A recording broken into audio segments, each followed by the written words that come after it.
Hari itu adalah hari yang tidak pernah kubayangkan akan datang dalam hidupku.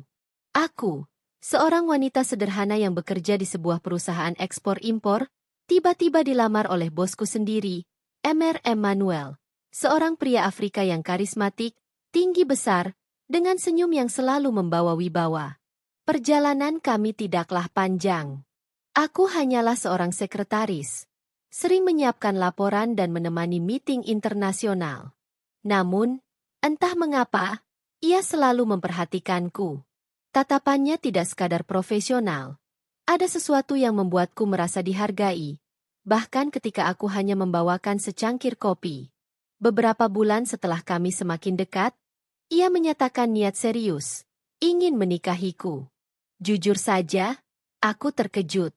Perbedaan budaya, bahasa, bahkan warna kulit membuatku ragu. Namun sikapnya yang penuh keyakinan membuat hatiku luluh. Aku menerima lamarannya, meski keluarga sempat khawatir. Hari pernikahan pun tiba. Sebuah pesta megah digelar di sebuah hotel bintang 5. Musik Afrika bercampur dengan adat Jawa, makanan khas Nusantara berdampingan dengan hidangan etnik Afrika. Semua orang terkagum melihat percampuran budaya itu. Aku berdiri di sampingnya dengan gaun putih, sementara ia gagah dengan jas hitam yang dibuat khusus untuknya. Mulai hari ini, kamu adalah ratuku, bisiknya dalam bahasa Inggris yang lembut saat cincin melingkar di jariku. Aku tersenyum, mencoba menenangkan hatiku yang penuh debar. Aku tahu, malam pertama akan segera tiba.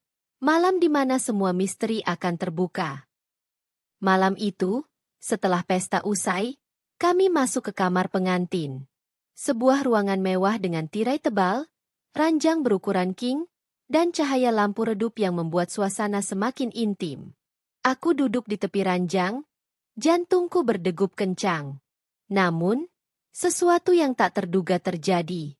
Emmanuel duduk di kursi, menatapku dengan serius. Aku harus jujur malam ini, katanya. Aku menelan ludah, merasa ada yang ganjil. Ada apa? Tanyaku pelan. Ia menarik napas panjang, lalu tersenyum tipis. Aku memang menikahimu dengan hati yang tulus. Tapi, malam pertama ini bukanlah tentang tubuh, bukan tentang gairah. Aku ingin kau tahu, aku menikahimu bukan untuk itu. Aku menikahimu karena aku butuh seseorang yang benar-benar bisa dipercaya dalam hidupku. Aku terdiam. Kata-katanya terdengar indah, tapi sekaligus membingungkan. Apa maksudmu? Ia lalu berjalan mendekat, duduk di sampingku. Di Afrika, keluargaku adalah keluarga besar yang penuh konflik. Banyak orang hanya mendekatiku karena kekayaan dan jabatan. Aku takut wanita yang kucintai hanya melihat hartaku. Tapi kamu berbeda. Aku ingin malam pertama ini menjadi malam kejujuran, bukan malam penuh kepura-puraan.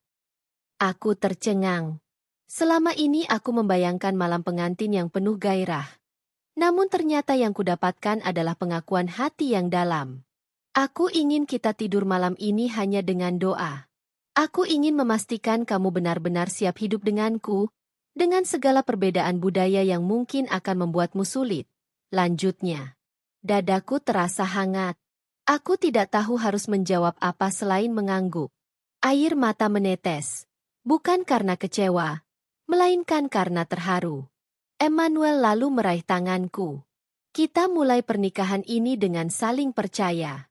Jika besok kamu masih ingin bersamaku, barulah kita benar-benar menjadi satu. Aku menatapnya, dan dalam hatiku aku tahu, inilah cinta yang sesungguhnya. Malam pertamaku bukan diwarnai dengan birahi, melainkan kejujuran, kesetiaan, dan janji yang lebih besar dari sekadar hubungan fisik.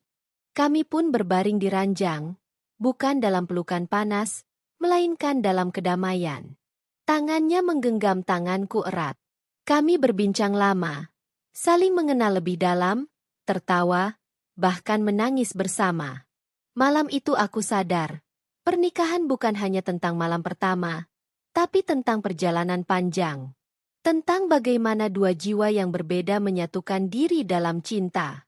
Dan meskipun dunia melihatku hanya sebagai wanita biasa yang dinikahi seorang bos besar dari Afrika, aku tahu, di balik semua itu, aku adalah seseorang yang dipilih karena hatiku.